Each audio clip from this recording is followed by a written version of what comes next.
Բարև ձեզ, ես Նորայր Հովսեփյանն եմ, դեմ առ դեմ այսօր զրուցելու ենք Լիանա Պետրոսյանի հետ, բայց մինչև բուն զրույցին անցնելը ավանդական խնդրանքս բաժանորդագրվեք իմ YouTube-յան ալիքին, եթե հարցեր կան, առաջարկեք ձեր հարցերը, եթե քննադատելու թեմաներ կան, քննադատեք, մանավանդ եթե հարցերը վերաբերվեն Արցախին եւ արցախցիներին։ Իսկ հիմա անցնենք բուն թեմային։ Ողջույն Լիանա, շնորհակալություն զրույցի հրավերը ընդունելու համար։ Ողջույն Նորայր, ես եմ շնորհակալ եւս մեկ անգամ արցախցիների խնդրին անդրադառնալու եւ այս հարցազրույցի հնարավորության համար։ Քանի որ այս տարի մեր առաջին հարցազրույցն է, առաջարկում եմ հենց վիճակագրական թեմաներից սկսենք ու ամենացավոտ հարցը ամեն դեպքում ինձ համար գոնե մոտավոր թվեր ունենք, թե Արցախից բռնատեղահանվածներից որ տոկոսն է, որ Հայաստանում է, որ տոկոսն է, որ Հայաստանից դուրս է եկել։ Իրականում իհարկե արտագաղթը եւ առհասարակ տեղահանվածների արտագաղթելը ինձ համար եւս շատ ծանր ու ցավալի թեմա է եւ մշտապես հետևելով պաշտոնական հրապարակումներին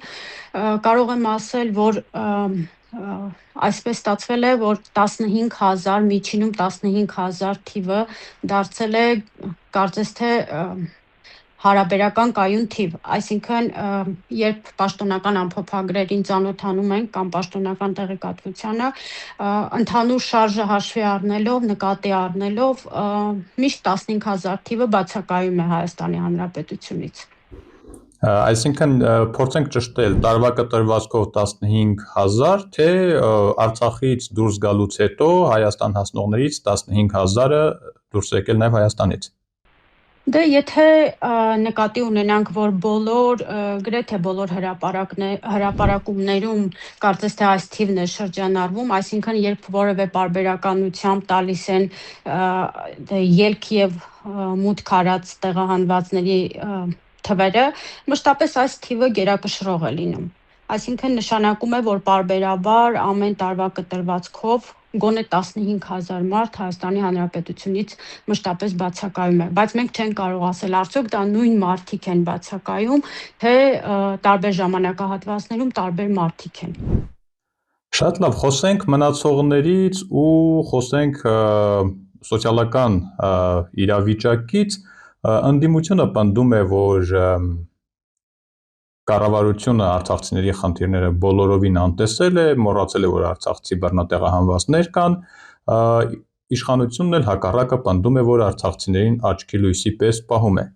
Ինչ ունենք իրականում։ Ճիշտն ասած, ես չեմ ցանկանում մեկնաբանել քաղաքական կուսակցությունների հայտարարությունները, որովհետև թե իշխանությունները եւ թե ընդդիմությունը ծավալում են բացառապես քաղաքական գործունեություն եւ շատ դեպքերում երկուսի հայտարարություններն էլ լինում են կարող են լինել չափազանցված։ Այսօր այո, Հայաստանի Հանրապետության կառավարությունը ըստ ներկայացվող վիճակագրական թվերի փորձում է մեղմել տեղահանվածների սոցիալական խնդիրները, սակայն դրան զուգահեռ ունենք նաև այլ իրականություն, որովհետև շարունակվում է աջակցությունների մի մասը երկարատև կտրվածքով շարունակվում է, բայց դրա արդյունքում իհարկե մեղմում է տեղահանվածների սոցիալական վիճակը, սակայն ասել, որ դա ամբողջությամբ բավարարում է կամ ամբողջությամբ փակում է առկա կարիքները, չենք կարող, այսինքն ունենք մի վիճակ, որ ընտանիքների գրեթե մեծ մասը աշխատում է, որ կարողանան վճարել իրենց ամենօրյա ծախսերը, լինի դա կոմունալ, այլ սոցիալական խնդիրների հոգսեր հոգալ, ընդհանրապես կարիքները հոգալու համար ընտանիքների մեծ մասը աշխատում են եւ կառավարությունը այո շարունակում է աջակցել, բայց դրանից տեղահանվածների վիճակը ցավոք չի բարելավում։ Այդ համատարած օժանդակության ծրագրերը, այսպես ասենք, դադարեցնելուց հետո մի փոքր անհասկանալի է, թե այսօր կառավարության աջակցության ծրագրերից ովքեր են օգտվում, ինչ ծրագրեր են գործում, մի փոքր դրա մասին խոսենք։ Իրականում նախորդ տարվա կեսերին, երբ տրամադրվող հիմնական աջակցությունը, որ ուղղված էր բնակվարձերի համար որպեսզի տեղանվածները կարողանան իրենց այդ ամենակենսական խնդիրը լուծեն, կիսով չափ դադարեցվել է, եթե համեմատական անցկացնենք նախորդ տարվա մինչև դադարեցումը, գրեթե 99,000 շահառու կար բնակվարձի աջակցության, այսօրվա դրությամբ կա պաշտոնական տվյալների համաձայն 44,000 անձ օգտվում է 30,000 աջակցությունից։ Այսինքն ի սկզբանե այդ աջակցությունը, որ գոյություն ուներ 40+10 ձևաչափով 40,000 դրամ բնակարանային կեցության համար եւ 10,000 դրամ կոմունալ ծախսերի, հետագայում դարձավ 50,000 առանց կոմունալի առանձնացված բաղադրիչի, պարբերաբար նվազեց, դարձավ 30,000, 40,000, հետո արդեն 30,000։ Միակ դրականը, որ նախորդ տարվա վերջին հաստատվեց, որ այդ ծրագիրը լինելու է մինչև տարվա վերջ շարունակական, այսինքն այն նախորդ տարիների իրավիճակը, որ ունեինք, երբ 2 ամիսը մեկ մենք սպասում էինք, թե ինչ պիտի լինի հաջորդիվ, գոնե 1 տարվա կտրվածքով այդ անորոշությունը հաղթահարված է։ Սրան զուգահեռ ունենք հրատապ աջակցությունը, որը տրամադրվում է հատուկ կարիքավոր ընտանիքներին Արցախից տեղահանված, ըստ էլի պաշտոնական տվյալների, այս ծրագրի շահառու է 6,000 ընտանիք, աջակցության չափը 40,000 դրամ է ընտանիքի գլխավոր անդամի հաշվով, այսինքն այն անձի, ով դիմել է, դիմումը լրացրել է իր անունով, եւ եւս 10,000 դրամ ընտանիքի մնացած անդամների հաշվով։ Հիմնականում այսօր գործող ծրագրերը սրանք են, զուգահեռաբար կա, գիտենք, բնակապահովման ծրագիրը 24 թվականից։ Դրանք անդրադառնանք ավելի մանրամասն։ Շատ լավ։ Զբաղվածության թեմաներին վերջերս, եթե չեմ սխալվում, այսպես ասենք, նույնիսկ պաշտոնական թիվ հնչեցվեց, որ գուցե սխալվում եմ, 25,000 տեղահանված ֆորմալ աշխատատեղ ունի, չգիտեմ ճիշտ եմ հասկացել թե չէ այդ ձևակերպումը, ամեն դեպքում դուք ինչ տվյալների եք տիրապետում։ Իրականում վերջին հրապարակային թիվը, այո, ճիշտ է, 25,000-ն է, որ տեղահանվածները ունեն գրանցված աշխատանք։ Բայց սա եւս ես կարծում եմ ոչ ստատիկ թիվ է, որովհետեւ պարբերաբար այդ շարժը լինում է եւ հնարավոր է այս 25,000-ը կայուն չլինի։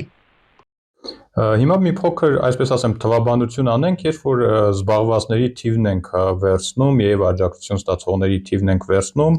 փորձում ենք հասկանալ, թե ընդհանուր տեղահանվածները եկամտի ինչ աղբյուր ունեն եւ համեմատում ենք նրանց պոտենցիալ ծախսերի հետ, այսինքն բնակվարձ ու հարակից, այսպես ասենք, անխուսափելի ծախսերը, ինչ կենսամակարդակ կարող ենք պատկերացնել բռնի տեղահանվածների համար այսօր։ Արդյոք այդ եկամուտները համահունչ են պոտենցիալ ծախսերին։ Իրականում, երբ ասում ենք 44,000 անձ ստանում է բնակապահովման աջակցությունը, այստեղ ներառված են այն անձինք, ովքեր հիմնականում ոչ աշխատունակ են համարվում կամ չեն աշխատում, այսինքն այստեղ ներառված են մինչև 18 տարեկան երեխաները, անչափահասները, 63+ տարիքի անձինք, առաջին եւ երկրորդ կարգի հաշմանդամություն ունեցող անձինք եւ 18 տարին լրացած, բայց պարտադիր կրթության համակարգում գտնվող արդեն չափահաս դարձած անձինք, ինչպես նաեւ կերակրող կորցրածի նպաստ կամ թոշակ ստացողները։ Սա ցույց է տալիս, որ այնուամենայնիվ ասել, որ այս 44,000-ը եթե գումարենք 25,000-ին եւ ինչքան էլ մենք փորձենք այստեղ թվաբանություն անել, մենք նախ պիտի հասկանանք, թե 25,000-ը ինչ աշխատավարձ է ստանում։ Նախ դա պետք է հասկանանք եւ արդյոք այս 25,000-ից բոլորն են, որ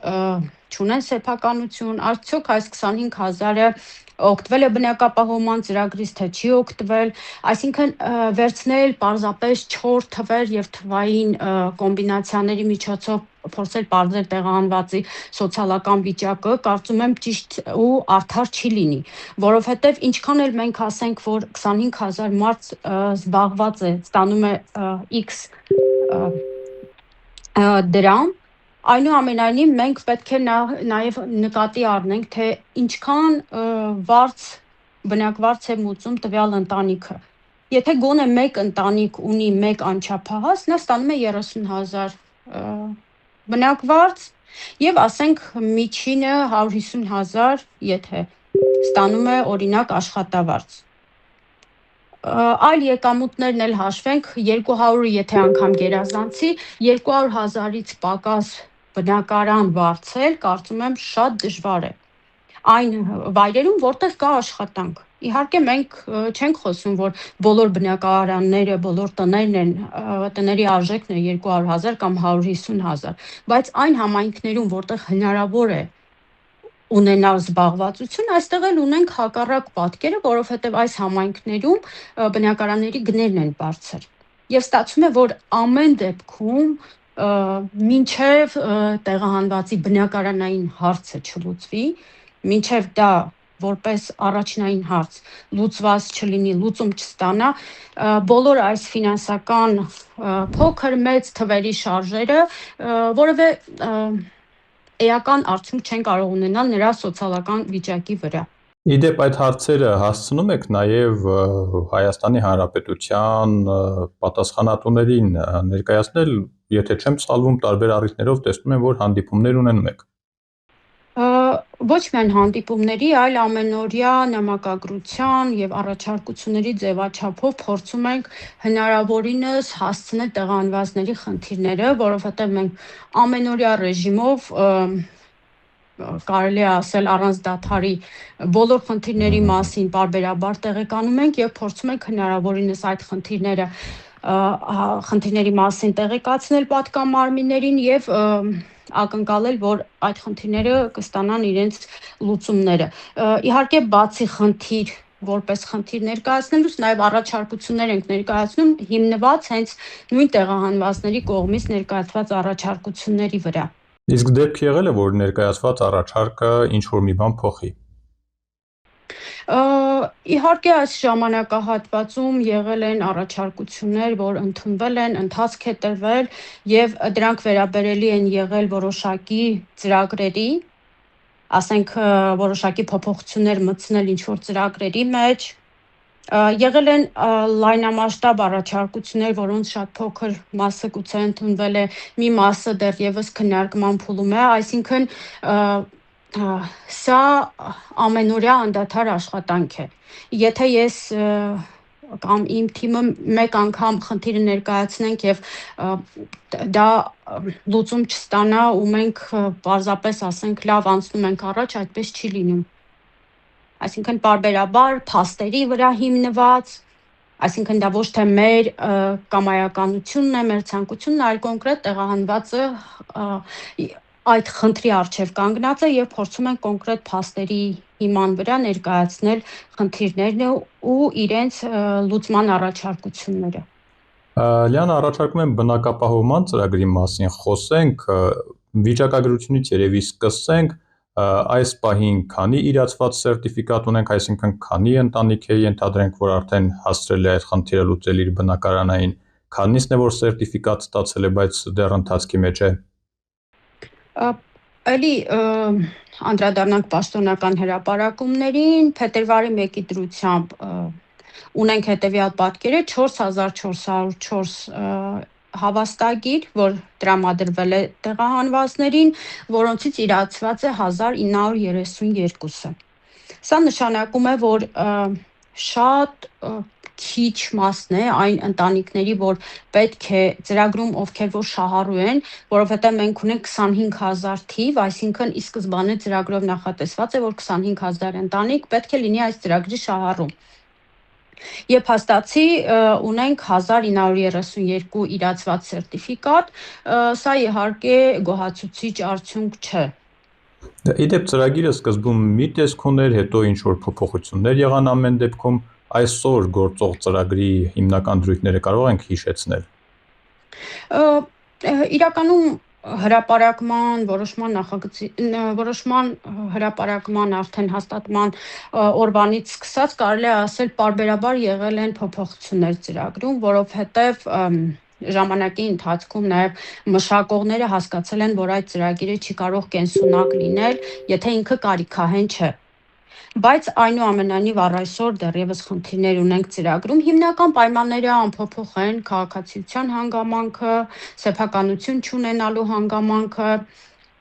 եւ արդեն, իհարկե, տեղահանված լինելու հանգամանքը 20 թվականից հետո կամ 23 թվականից հետո եւ եթե այս ժամանակահատվածում այդ մինչեւ շրջափակումը այդ ժամանակահատվածում մարդիկ ինչ-ինչ պատճառներով դուրս են եկել, ծրագրից դուրս են մնացել, այլ ծրագրերից չեն համարվել բռնի տեղահանված, այնուամենայնիվ նրանք կարող են դիմել համապատասխան ստեղծված միջկերատեսչական հանձնաժողովին, ներկայացնել պահանջվող փաստաթղթերը եւ դառնալ բացառապես բնակապահովման ծրագրի շահառու։ Իսկ բնակապահովման ծրագիրը հնարավոր է իրականացնել 3 ուղղությամբ, ծրագրից կարելի է օգտվել 3 ուղղությամբ՝ գնում, կառուցապատում եւ գործող հիպոթեկ։ Սա հեշտը կարելի ասել այն անձանց համար է, ովքեր ունեն գործող հիպոթեկ։ Իդեպ գործող հիպոթեկը եւս միանշանակ չէ, այն ընտանիքները, ովքեր հիպոթեկ ձևակերպել են մինչև 24 թվականի մայիսի 16-ը, իրենց տրամադրվում է 2 միլիոն անկախ գտնվելու վայրից, իսկ այն ընտանիքները, ովքեր հիպոթեկ ձևակերպել են 24-ի մայիսից մինչև 25-ի հուլիսի 1-ը ներառյալ, իրենց տրամադրվում է 3 միլիոն։ Սա եւ իհարկե կա 3, կարելի ասել, 2 հավելված 3, 4 եւ 5 միլիոնների եւ եթե այդ հավելվածների մեջ չէ եւ Երևան քաղաքի առաջի եւ երկրորդ գոտիները չէ, 3 միլիոն դրամ է տրամադրվում մեկ անձի հաշվով։ Մեկ անգամ էլ խնդրում եմ հստակեցնենք, ովքեր են այս պահին շահառուները, ովքեր կարող են դիմել։ Ծրագրին կարող են դիմել այն ընտանիքները, ովքեր համարվում են տեղահանված, այսինքն ընտանիքի բոլոր անդամների տվյալները կան Միգրացիա եւ քաղաքացիության ծառայությունում որպես բռնի տեղահանված, Հայաստանի Հանրապետությունում չունեն սեփականություն եւ չեն օգտվել կառավարության 22 թվականի որոշումից առանձին շրջաններից տեղահանվածների եւ երևի թե հիմնական պահանջը ունեն Հայաստանի Հանրապետության քաղաքացիություն, եթե ի սկզբանե չնշեցի։ Իդեպ հենց քաղաքացիության մասին մի փոքր ավելի մանրամասնենք, տեղահանվածների որ մասն է, որ այսօր ունի քաղաքացիություն, որ մասն է, որ դեռ ժամանակավոր պաշտպանության վկայականների հույսին է։ Կարող եմ ասել, որ էլի պաշտոնական թվերը եթե նայենք, տեղահանվածների մեծ մասը դեռևս ժամանակավոր պաշտպանության վկայական ունի եւ կարելի է ասել մեծ մասը դեռևս քաղաքացիություն չի ստացել։ Եվ ինչումն է խնդիրը, կարծես թե գործընթացը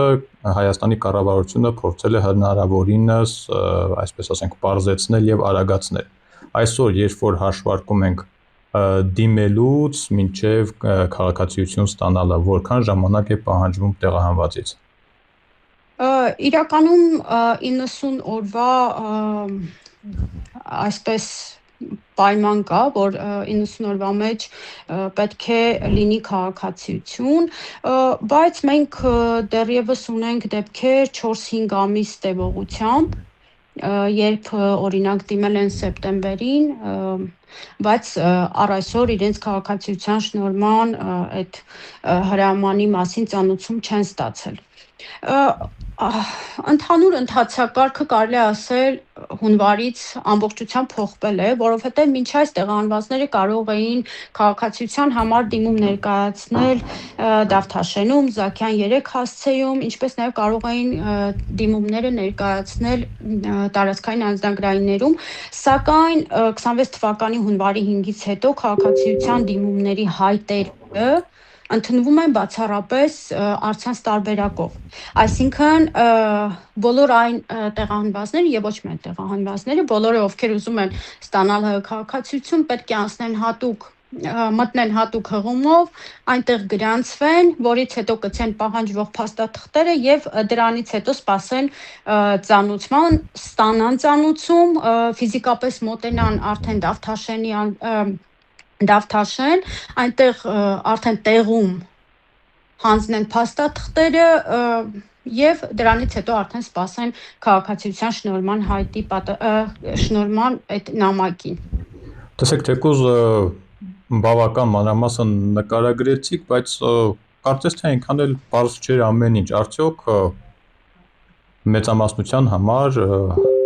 դա ստացվում է բավական հեշտ, այնքան հեշտ, որքան պատկերացնում են պատասխանատուները։ Իրականում ոչ, եւ ստեղծվել է մի իրավիճակ, որ դրանից օգտվում են նաեւ որոշ անհատներ, ինչու՞ չէ նաեւ կազմակերպություններ, ովքեր փորձում են միջնորդեն այդ հայտերի լրացման հետ կապված, առաջարկում են տարբեր ծառայություն, տարբեր գումարների դիմաց եւ գնահատելով ստեղծված իրավիճակը որոշեցինք, որ կարող ենք մեր հայրենակիցներին այդ առումով ցուցաբերել համապատասխան անվճար աջակցություն եւ արդեն մեզ մոտ ընդունում ենք մեր հայրենակիցներին, օգնում ենք որպեսզի իրենք այդ հայտերը լրացնեն, օգնում ենք որպեսզի այդ շտկման, որովհետեւ շատերի դեպքում եթե պակաս փաստաթուղթ է լինում կամ թարգմանության խնդիր են ունենում կամ արդեն իսկ լրացրած գալիս են որոշակի խնդիրներով, սխալներով, փորձում ենք այդ ամենը աջակցել, որ կարողանան հետո արդեն ֆիզիկապես տանեն եւ փաստաթղթերը ներկայացնեն։ Իդեպ Լիանա, քանի որ թեման բացվեց, խնդրում եմ նաեւ ասենք ձեր մոտ դա ո՞րն է, նախ որպես կառույց, ինչ կառույց է, հետո ֆիզիկապես այդ կառույցը որտեղ է գտնվում, ինչպես դիմեն կառույցին, առցանց թե պետք է ներկայանան, հանդիպեն, ու մի փոքր էլ պատմեք ձեր մասին։ Քանի որ խոսք գնաց, մարտին արդեն կլրանա 1 տարին, ինչ գործում է արցախցիների աջակցման խորհրդատվական կենտրոն, տեղեկատվական խորհրդատվական կենտրոն, որը ի սկզբանե աջակցություն էր տրամադրում բացառապես թեժ գծի միջոցով։ Մարդիկ աշխատանքային օրերին եւ ժամերին զանգահարում են իրենց ամենօրյա ամենատարբեր խնդիրներով, հարցերով եւ փորձում ենք պատասխանել հարցերին, հենց այստեղից էլ գալիս են մեր այն առաջարկությունները տարբեր պատգամարմիններին, որ մենք ամենօրյա ռեժիմով ստանում ենք։ Այսինքն սա զուգահեռ գործունեություն է իմ առցանց աշխատանքի, որը ֆիզիկապես արդեն հնարավոր չէր իրականացնել եւ մի մասը այսպես որպես օգնող ուժ կենտրոնացավ թեժ գծի աշխատանքներում։ Դրանից հետո, ինչպես նշեցի արդեն, քանի որ ունեցանք կոնկրետ իրավիճակ, որ պետք էր ֆիզիկապես մարդկանց աջակցել օֆլայն ռեժիմով, ոչ առցանց, մարդիկ զանգահարում են էլի մեր թեժ գծի հեռախոսահամարին, հերթագրվում են եւ իրենց արդեն իսկ տրամադրված օրը եւ ժամը մոտենում են ու լրացնում են, հասցեն տեղեկացնում ենք հենց արդեն հետադարձ զանգի միջոցով։ Եվ կխնդրեի, որ հիշեցնեիք հասցեն։ Եկեք այս պահին զուտ այդպես զերծ մնանք, կարող եմ հեռախոսահամարը, եթե գովազ չի լինելու, կարող եմ հեռախոսահամարը տրամադրել։ Չեմ կարծում, թե դա այսպես ասենք, որևէ մեկին կխանգարի, այնպես որ խնդրեմ ինչ-որ կոնտակտ, որ թույլ կտա հետաքրքրվողներին դիմել եւ ձեզնից ստանալ իրեն հետաքրքրող հարցերի պատասխանները։ Սիրով 011 44 44 43 այս հեռախոսահամարին աշխատանքային օրերին եւ ժամերին ժամը 10-ից 18:00 կարող են կապվել, հերթագրվել, արդեն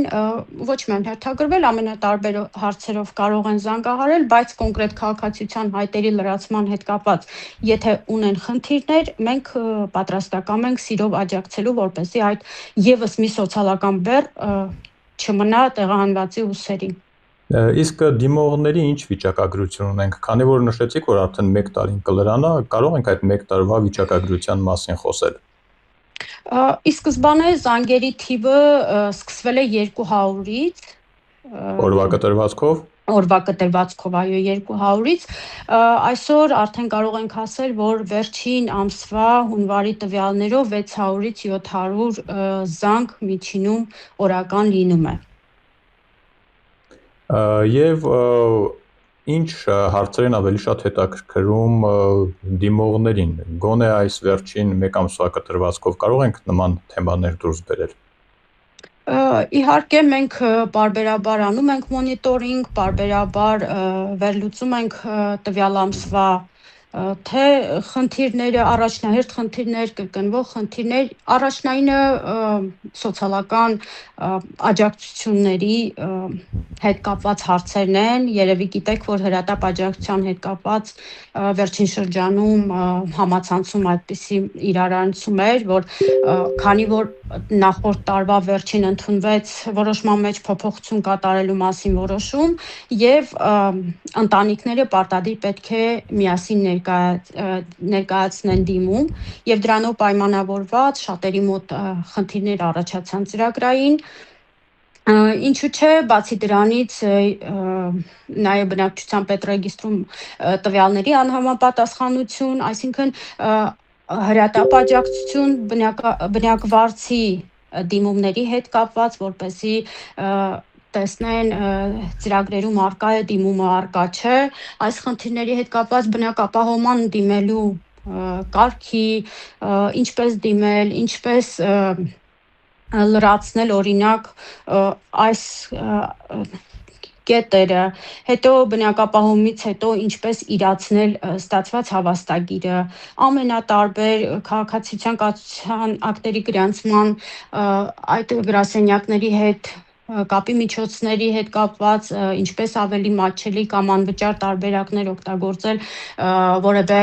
փաստաթղթի վերականգնման համար կամ հենց քաղաքացիության համար դիմելու հետ կապված ինչ փաստաթղթեր են անհրաժեշտ այսպես ամենատարբեր սոցիալական, իրավական ունենում ենք առողջապահական, որովհետև մինչև 25 թվականի ավարտը ունեինք բացառապես տեղահանվածներին անվճար բուժօգնության տարբերակը, բայց 26 թվականից, երբ առողջության համընդհանուր ապահովագրությունը ներդրվեց, այն տեղահանվածները, ովքեր ունեն աշխատանք, ովքեր նախորդ տարվա նոյեմբերի դրությամբ ունեին գրանցված 200,000 մեկ եւ ավելի աշխատավարձ, արդեն իրենք ներառվել են առողջության համընդհանուր ապահովագրության մեջ։ Եվ այս առումով էլ հարցեր լինում են, ինչպես գրանցվել Արմեդում, ինչպես օգտվել ծրագրից, այսպես ամենատարբեր առօրյա հարցեր, որ հուզում են տեղահանվածներին։ Իդեպ գաղափար առաջացավ, եթե դեմ չեք, կարող ենք շաբաթվա կտրվածքով ինչ որ հետաքրքիր թեմա կամ թեմաներ առանձնացնել եւ շաբաթվա մեջ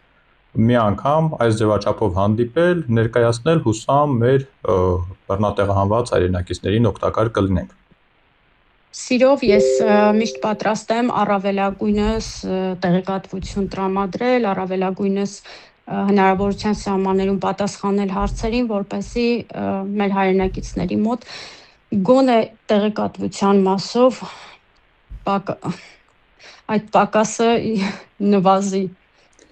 Շնորհակալություն Լիանա, ուրեմն կհանդիպենք հաջորդ շաբաթ։ Շնորհակալություն այսօրվա զրույցի համար։ Ես եմ շնորհակալ, մինչ նոր հանդիպում։ Մինչ նոր հանդիպում։ Իսկ մեր հետևորդներին հիշեցնեմ, որ դեմ առ դեմի ձևաչափով այսօր զրուցեցինք Լիանա Պետրոսյանի հետ եւ պայմանավորվեցինք, որ այս ձևաչափով հանդիպումներ կունենանք պարբերաբար։ Այնպես որ հետևեք, կլինի հետաքրքիր, կլինի առնվազն օգտակար։ Մինչ հանդիպումը։